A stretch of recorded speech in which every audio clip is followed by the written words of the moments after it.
Hey, we are at episode 14 of the New York City Wrestling series.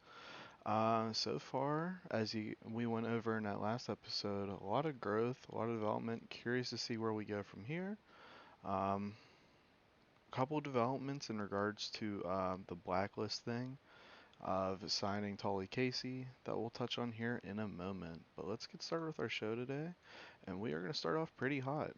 Mr. Lucha, the reigning COT World Heavyweight Champion, defeats Freedom Eagle by pinfall. This is the debut of the COT Alliance to our series. I think it makes sense for us to stay in COT for now. I think once we go medium, we declare war on them all. Maybe try to sign away like a star from each company, something like that, as a means to like the declaration of war. But for now, went ahead and we brought in Mr. Lucha, and there's another one coming in later in the show as a means to fill out that last two spots in the roster. Um, as we signed a guy, I'll go over that at the end. But let's go to our next match. Freedom Eagle, really good performance by him, even though not the biggest popularity. He was only at 24, and Mr. Lucha has like no popularity in Tri-State area. It's only 11, so pretty good match. We had Miss Tennessee defeating Conception Gomez with a belly-to-belly suplex. Miss Tennessee is again just getting a little mid-card push, I guess, pairing with Tennessee William as just Tennessee kind of stuff. Yeah, Tennessee kind of stuff. But no, like their pairings just effectively a holier than thou, better than you. I hate New York type mentality, which obviously is New York wrestling. We are in tri-state area. People are not gonna like that. Following that, we had Miss Tennessee and Tennessee William show off their shake, rattle, and roll. Again, playing off that honky tonk man mentality. We had Richyiggins cut a promo backstage to just get him on the show, practically saying he's the best looking person on the roster, etc., etc. Following that, we had the boys from UConn returning from action finally against, of all people, the LA Stars. I know. LA Stars defeated the boys from UConn, while the boys from UConn, um, we're showing the past couple weeks are just miserable, blah, blah, blah, blah. We're going to look to get them a manager to implement a newer version of that character. Um, or maybe we kind of split them. Maybe we turn them babyface. We'll have to see how we do it. But expect changes with the boys from UConn in one form or another. Following that, we had Hawkeye Calhoun defeating Brutus Milano with the biggest victory of his career to date. So far, he has two people left to beat: Supermassive Destroyer and Sabu Mia. Once he does that, it should be all practically done for, and he can set the Demia family behind him. Maybe go towards Mass Stranger as the champion. Following that, speaking of the devil, Supermassive Destroyer went ahead and defeated Riley McManus. Supermassive Destroyer probably also his biggest one to date, and this is to just continue that Supermassive Destroyer push.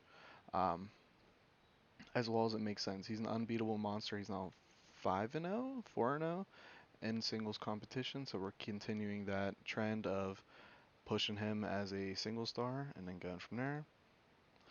We had Andrew Harper, Denny King, flirting, being creepy, however you want to call it, to Olivia Diamond backstage. Again, the integration of the women, creating new storyline opportunities, and Andrew Harper possibly hinting at a face turn. Not guaranteed, but possible. Um, but after the Brutus Milano turn of the Russo swerve, I don't want to be doing many of those. So either way, we're going to build it up even if we're not sure. Then in our semi-main event, we had Yoka Higga defeating Cara Lee to retain her title. Cara Lee, girl next door gimmick. She is just a loan from CZCW, so she's not like a long-term roster member. Literally just a roster alone. As in, like I said, it's just a means to fill out that roster at 22 mark where we have to have 22 people on a roster. And I thought it was creative. Okay, let's use the alliance alone. So when it comes to at the end, when we talk about the Tully Casey thing, we'll have to see what we can do about that. Then we had Sabu Mia announcing he hired Sterling Whitlock, yes, Sterling Whitlock, to take out Mass Stranger. Now with that, There will be development at the end here of the episode. We had Mass Stranger defeat Sterling Whitlock by Cobra Clutch, making defense number 2 of his Empire title. And pretty good match, best match we've ever had. Really good involvement Mass Stranger, and we're getting behind him pretty hard as you can tell. Now overall, we're going to go ahead, and there's a reason I'm ignoring Sterling Whitlock here. He was signed by TCW, so I was like, did I even book him? And I was like, well, if this is real life, I signed him. He hasn't put in his month, his 2 weeks effectively, whatever you want to call it.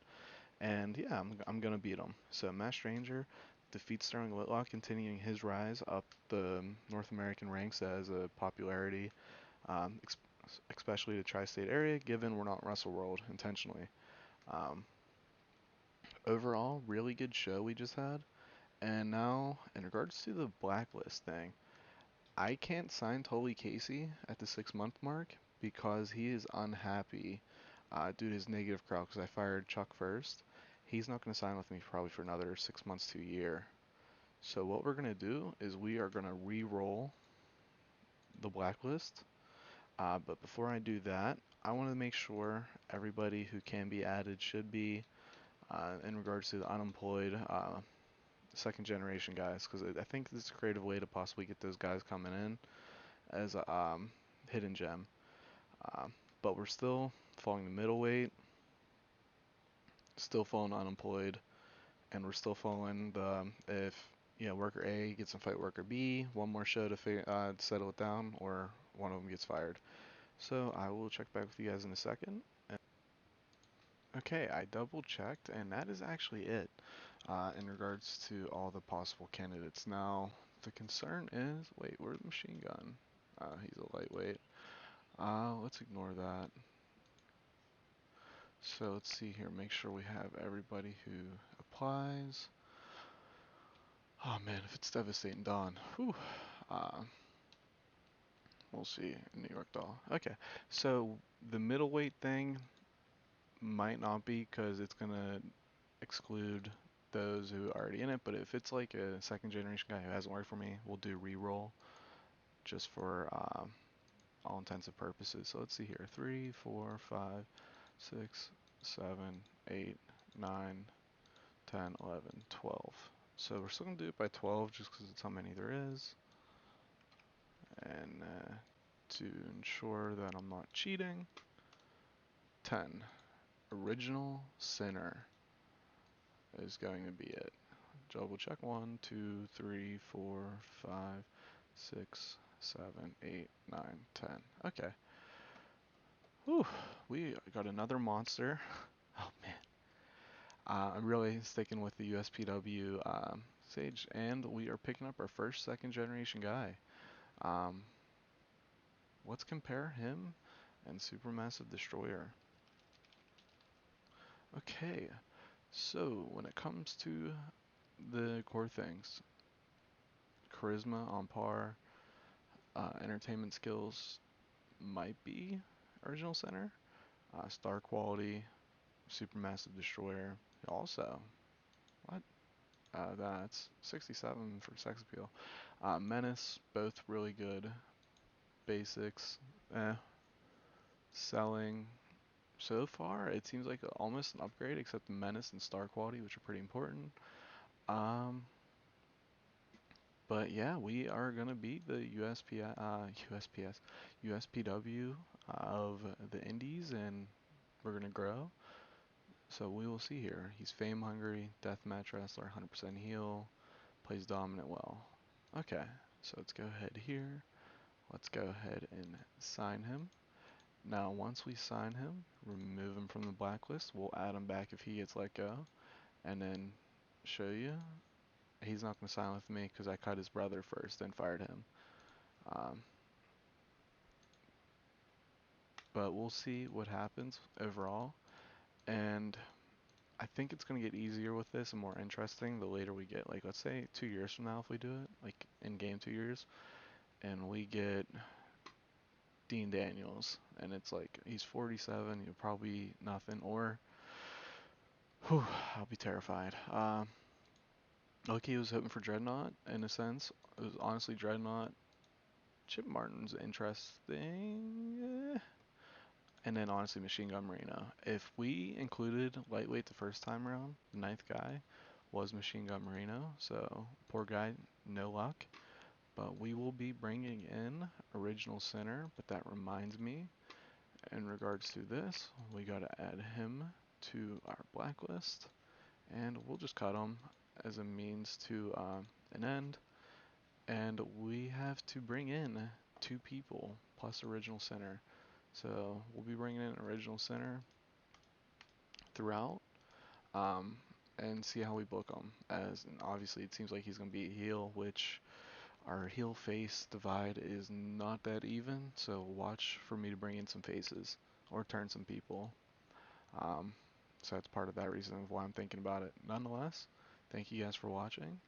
It's an absolute pleasure, and wow, this is a lot of fun. I'm addicted. Spend up my whole Saturday doing it, and probably gonna do it all the rest of the day. Thank you again. Later.